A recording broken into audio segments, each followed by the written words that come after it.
காஞ்சிபுரம் திருப்புக்குழி விஜயராகவ பெருமாள் ஆலயத்தில் தெப்போற்சவம் விமர்சையாக நடைபெற்றது.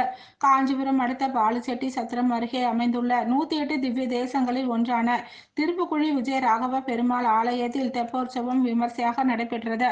3 நாட்கள் நடைபெற்ற இந்த உற்சவத்தில் முதல் நாள் திருக்குளத்தை பெருமாள் ஸ்ரீதேவி பூதேவியுடன் தெப்பத்தில் எழுந்தருளி முதல் நாள் 3 முறை வலம் வந்தும், 2ஆம் நாள் 5 முறையும், 3ஆம் நாள் 9 முறையும் வலம் வந்தும் பக்தர்களுக்கு காட்சியளித்தார். இதில் ஏராளமான பக்தர்கள் கலந்து கொண்டு பெருமாளின் பேரருளை பெற்று சென்றனர்.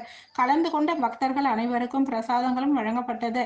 ஆலய நிர்வாகம் சார்பில் விழா ஏற்பாடுகளை ஆலய செயல் அலுவலர் மற்றும் பட்டாச்சாரியர்கள் அவர்கள் இணைந்து சிறப்பாக செய்திருந்தனர்.